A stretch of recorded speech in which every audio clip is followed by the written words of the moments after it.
up, y'all? It's your girl Sakina, and I'm back for another review. This is my review for The Real Housewives of Atlanta. I think this is season 13, episode 2. So let's get right into it, baby, because this last scene took me out the game, y'all. And you know it's something when my best friend called me asking me, did I watch it? At the time, I didn't. But I was like, okay, if she asked me, then obviously something happened to where she want my opinion on it. So here I am, ready to talk about this last scene, but we're gonna get rid of this other stuff that we got to talk about and, you know, get on to that last scene.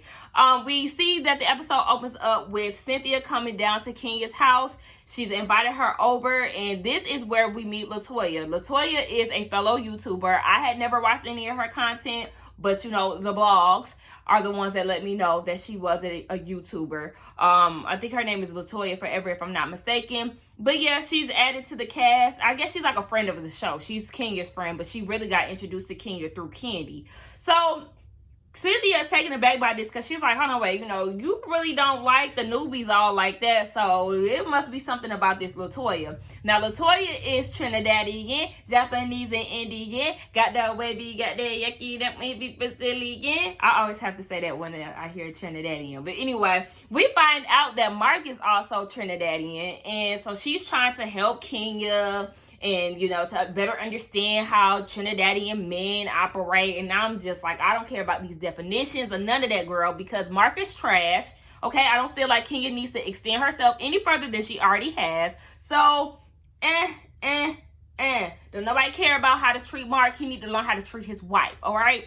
So they talk about husbands and all of that. LaToya, she said her husband is still living in the house with her, and it's quarantine time and all it is. And they're separated. She said she got served papers while at the house. I don't know if he was at the house or what, but I was like, what? And they still live together? I was like, hell no. Nah. Kenya don't know what she want to do with Mark. So, you know, they're in that whole limbo stage. But you know how we all feel. Girl, leave him behind where he needs to be. And Cynthia invites all the girls to Lake Bailey for a wine tasting event that she's doing. She wants to test out Black-owned wines and have them in her wine cellar. So, you know, I'm here for all of that. Now, we see that Porsha is at the house, speaking of, you know, fist pumps and whatnot. Lauren and her mama at the house taking care of PJ while she was in jail and, you know, down in Kentucky. She just can't wait to come home, bottom line. And we could just get her segment out the way. Later on, we see her coming home, and she was just saying that now she wants to continue to fight.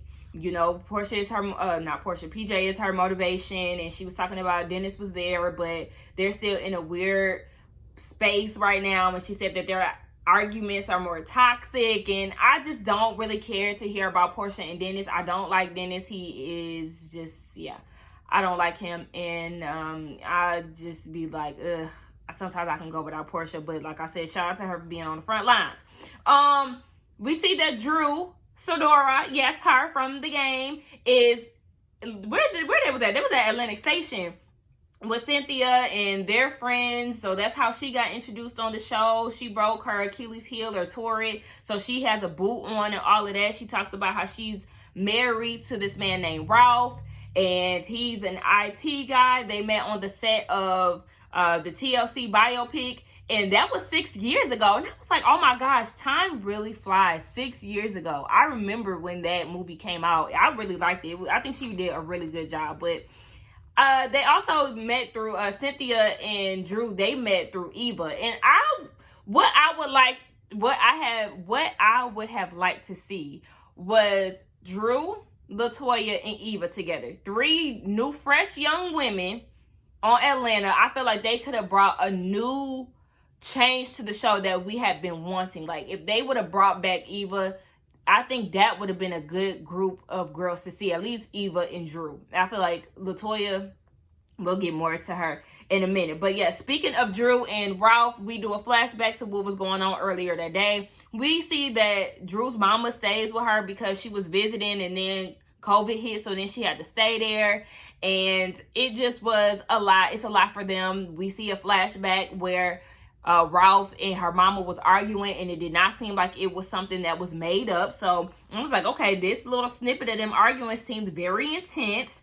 Nonetheless, we'll get into them later. That was just an introduction. We see that Riley is graduating, so Mama Joyce and Kandi are the only ones that can go because of C-19. So they're getting ready to go. Kandi said that she graduated in an unusual circumstance too. She was on the RHOA escape. They had a show that night, but she attended her graduation and everybody else didn't. So the girls was kind of looking at her sideways, but I would have wanted to go too. So she was able to do both. Now, I feel like it's sad. When they got down to the graduation, Riley struggling with that graduation hat. Like, girl, why are you struggling so much? Put the cap on your head and leave it alone. Like, she took a picture with the cap just on her head. Like, Riley, and act like you want to be there. She was walking across the stage all like slumped over. I'm like, pick your shoulders up. Be excited that you don't have to see these people anymore and that your life is really about to start. Like, girl, please. I was just like, Riley, y'all know how Riley be sometimes.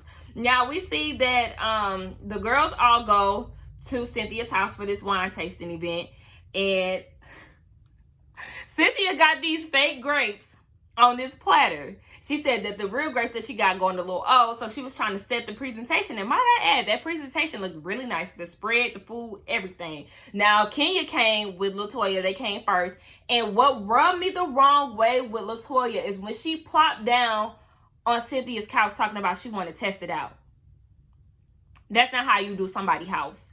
If you want to sit down, either ask to sit down, or if you're going to sit down, just sit down nicely. All that heavy plopping and all that shit. No, that was too much for me. And then she pointed out that Cynthia had a fake tree. A fake plant in her house. Yes, you know, some people cannot take care of plants. And Cynthia obviously can't, or I would assume she can since she got a rubber plant. There's nothing wrong with that. It's decor. So what? And then she went and made a dig talking about she liked cold meatballs. And Cynthia caught that. And I didn't like any of that she was giving. Cynthia said in her confessional, like, look, girl, you're getting a little too comfortable. We don't even know you like that, girl. Simmer the fuck down, please. Because I was like, bitch, you better cool it for real. Me and Cynthia, we here with it. We ain't really feeling you too much. Marlo get there and she's sitting next to Kenya. You know how they go. They are not friends. I don't think they will ever be friends. And I don't feel like Kenya should go out her way to be Marlo's friend either, because Marlo is annoying as hell. I didn't like that Cynthia was trying to sit them together like, girl, you know they're never going to be friends. They start throwing shade at each other. And then we see a quick scene where we flash back to Kandi's house. You know, Kandi is very emotional because her baby is graduating. She said that she's not ready to let her go. And, you know, graduation is a big step. My daddy cried at my graduation. And, you know, he comes from a family that a lot of them didn't graduate, let alone go to college. So, you know, that was an emotional moment for him. And that was the same for Kandi, because Riley is stepping off into another stage in her life and she's about to leave home. But she's giving her flowers and all of this. And when Kandi handed her the flowers, she said, I would have preferred money. And she said that she was joking, but something in me told me that she wasn't. Riley is she gave me a real ungrateful tea. Like, I don't know if she's really like that, but that's just what it was giving me. And even when Todd gave her money, she didn't even seem that grateful for it. And I was like, I mean, do he need to take his money back? Do Kandi need to take her flowers back? Because I don't like the energy that you're giving. When I tell you I do not like ungrateful kids, my little brother, I gave him, well, like $175 gift card or something like that from Nike. And it was just like, okay. I said, excuse me, where is my thank you? Like, don't make me take this gift card back. I'm not one for ungrateful ass little kids. Little kids already get on my nerves as it is. And if you're ungrateful, then baby, that's a deal breaker for me, okay? And I'll be ready to cut my damn little siblings off too, because they be getting on my nerves. I got a 13-year-old brother and a 9-year-old sister. And I feel like they could be a headache too when I'm around their little asses. That's besides the point. Back at Lake Bailey, Drew gets there and she brings her husband. Kenya is salty. She's like, you know what? Where did she get these stray cats from, or whatever the hell she called them? And I was like, Kenya, why is you giving her this energy? You don't even know Drew. That's too much, and you're jealous. But you wanted her to be nice to LaToya early on in the episode. How? No, ma'am. I ain't like that. But Drew and Kenya, they start talking about knowing each other. You know, they was like, maybe we have some active friends in common because, you know, they're both in movies. And out of nowhere, LaToya comes up and she was like, Drew, I don't like you. And it's because of the game. You know, we all felt some type of way towards Drew, especially because her name was really Drew in the game. And, you know, the whole Duran, Melanie, she was a side chick and all of that. So, Drew said, look, people do not let me live, but don't get it twisted. Who I play in the game and who I am in real life, we are not the same, baby. I'm nobody's side chick. I said, okay, boom. Get her in line, okay? Because she was doing a lot. She kept saying, I don't like you. Like, LaToya, please be quiet. Nobody want to hear all that. So then Marlo says that maybe Drew can get Kenya a job.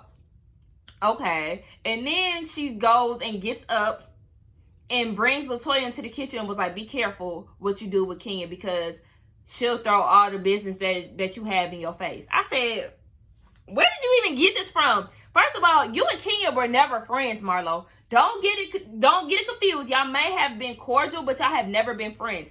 Everybody that is friends with Kenya, Cynthia, Kandi, Eva, anybody that's really friends with her always says that she's a good friend. Yes, we have seen her mistreat Cynthia a few times, but she's never thrown anything in her face from what we've seen on the camera. So I don't understand why you're saying this. You're coming from a hateful place, somebody who does not like her. So I wouldn't even be trying to take a bash from your ass. And you talking about she ain't got no job. But you're a friend of a show, and you're always going to be the friend of the show because Bravo does not have any plans on hiring your ass as a peach holder. So stay on the sidelines where you at, and you trying to squeeze in somewhere because your good friend Nene ain't here. So you may want to be quiet before your ass be all the way out the door. Like, that was getting on my nerves. Ugh. I cannot stand Marlo when she get to acting like that. And then she goes and says that she can't keep a man. So she can't keep a man, but you fuck white men for bags. Make it make sense. I'd rather be single than out here fucking men for material things. Like, girl, please, get the fuck out of here. What is your job, bitch? Are you a scammer? What is it? Fuck out of here. They get in the topic of Cynthia's wedding. You know, she was saying that we just gonna wait until Georgia open up. LaToya goes and says, oh, can I get invited to your wedding? And Cynthia hit her with the, I just met you, aka, no, bitch, I don't like you. I said, period. Thank you, Cynthia. Got her ass together. No, we do not like you. Now we see that Ralph and Mike, they go down to the lake and they're having conversation about him and Drew's 6th-year marriage. And, you know, Mike is trying to give him that old man encouragement and wisdom. Shout out to Mike Hill because he said that he's 50 years old. And when he said that, this feeling just came over me like, black people just age so effortlessly. Most of us. Okay, there's some people who have been through life and it shows. But yes, I was just like, oh my gosh, he looks great for his age. Cynthia looks great for her age. You know, the Diddy's, the Mariah Careys, the Regina Halls. Like, people in their 50s out here looking better than us. Okay, and I'm 27. I'm like, shit. I just love to see it. I really do. So when he said that, I was like, come on, Mike. I mean, just give us looks. Give us the youth, please. I was here for it. But anyway, he was trying to give him advice. And Ralph was saying that he had been cooped up in the house with the whole C-19 and the mama being there. They're just two strong personalities, so they butt heads a lot. And he said that he had to leave for a couple days to clear his mind. Mike was like, okay, well, and next time you might want to speak to Drew before you just up and leave, sir.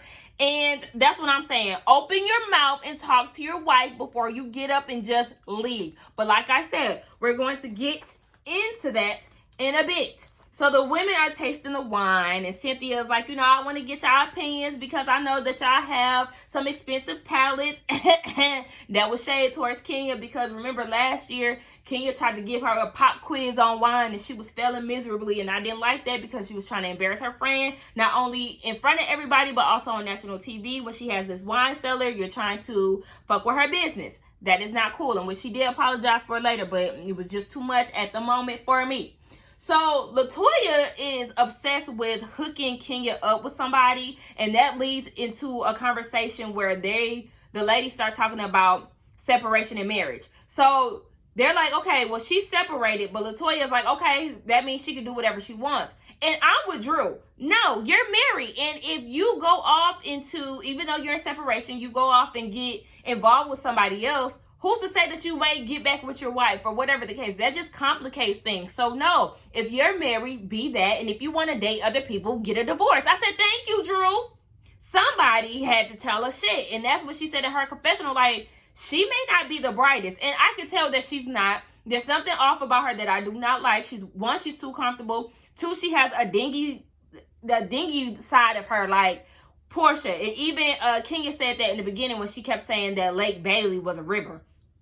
If she said, I want to invite y'all to Lake Bailey, she did not say, I want to invite y'all over to River Bailey. So what are you talking about? No, she does not have a stream. And then she goes and says that lakes, you can't see the other side of them.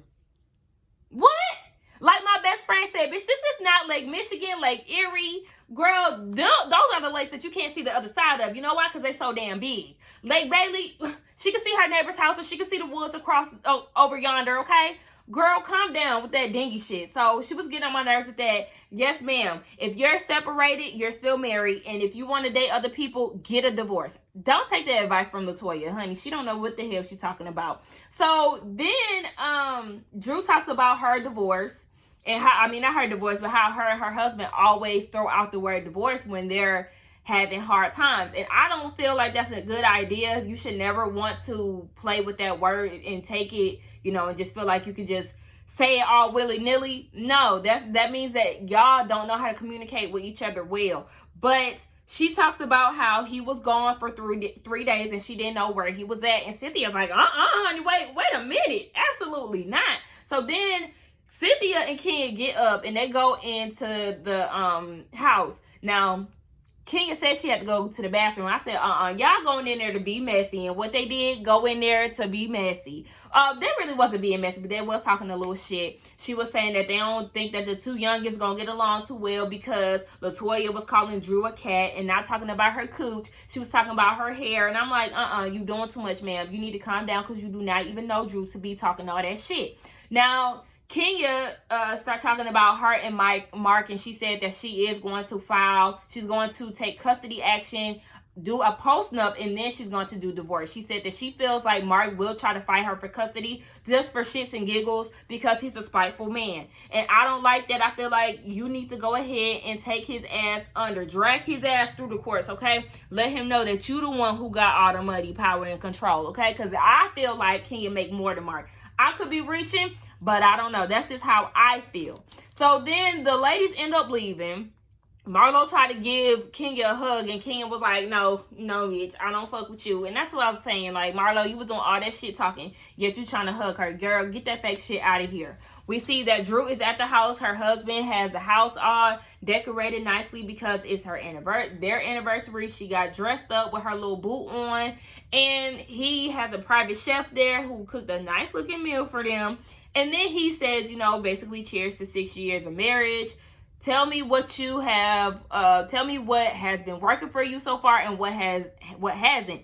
And she was like, you want me to go there? Like, is this a safe space? And he said, no, she said, is this a safe zone? He said, I mean, it's a zone. I said, red flag, red flag. When she said, is this a safe zone? And he said that this is a zone. No, the key word was safe, sir. And you dropped that word. So, I right then and there, I knew that some bullshit was about to unfold, and it did just that. So, she said that, you know, the recipe for our marriage included transparency, and I feel like you have not been including that ingredient. So, yeah, you just left the house. You didn't tell me anything about it. You've been gone for 3 days. She didn't even have an idea that he was gone, y'all. She thought he was in the office, and she came down knocking on the door, and he was gone. What? What do you mean? So you just up and leave.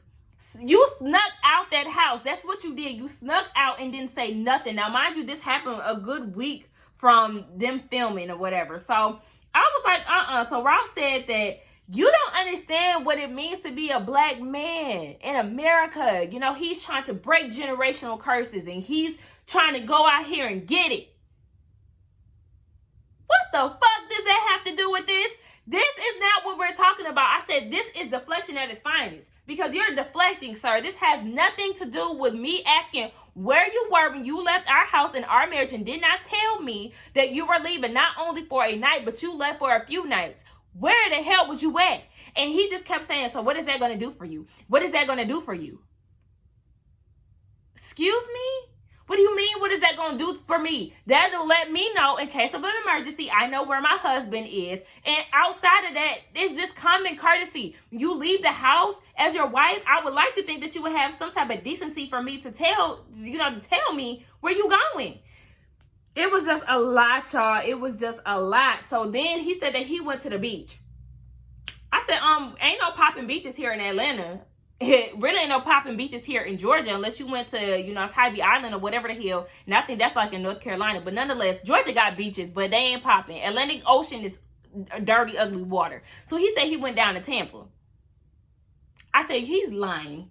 I feel like he just threw Tampa out there. Nigga, you was probably in Miami with a bitch. That's what I'm feeling like. You was probably out there cutting up. I did not like that. So, yeah, he just kept saying, so what is that going to do for you? What is that going to solve? That's not going to solve our issues. Sir, no, it's not. But you telling me where you were, that's going to be the start of it. We can at least unpack what the hell was going on with that. So then she goes and tells us that he had a camera in the house. She found pictures in his phone of them sleep in the living room. When he was gone, he still had the ability to watch them. Now, mind y'all, he is in IT. I said, that is a major flag, red flag. She said that she feels like that is an invasion of privacy. That is exactly what it is. That's some controlling, creepy shit. Like, how can you be out of town doing whatever the fuck it is that you're doing, yet you filming us, you're recording us at the house, you got your eyes on us, and we have no idea about it? That's very controlling. She said, he asked her, so do you want another 6 years? Another deflecting question. Like, what are you talking about? I said, that just gave me him asking that. I said, he's abusive. If he has not put his hands on her, he's probably verbally abusive or something. Or it could lead to him putting his hands on her. And he's controlling. I said, no, Drew, absolutely not. And then he was like, all right, so to prove you wrong type shit, here, take my phone. Look at the pictures. Do you see any pictures? And she's looking through and she was like, you deleted them. So you're going to sit here and lie to me and tell me that you didn't have pictures of us? You didn't have a camera in here and you didn't have pictures in your phone? Like, you deleted them. And I feel so bad for her. She got up and she ran in the room with her mom and she was just like, I hate when he does this shit. He's embarrassing me. And that was the end of the episode. I feel like right now, Drew, if you ever consider leaving your husband, you should. And I could be jumping the gun, but just him doing that with that whole video thing and just the way that he goes about communicating with you and all of that, and just the signs that I'm seeing just off of TV, I feel like you should use this show as a reason for you to get out. Because I look at it like this show could save you. I'm not being dramatic, just hear me out. This show could save you. If anything was to go down with you and you were on the show, the authorities would know who to look for. Your husband, because he got tendencies, baby. I see his ways. And it's just like, it's alarming as hell. If you ever thought about leaving him, I would suggest you leave him while you're on the Real Housewives of Atlanta. But yeah, y'all let me know what y'all think, because that was some bullshit right there. Don't forget to like, comment, and subscribe to my channel. And I will see y'all in the next one. Bye.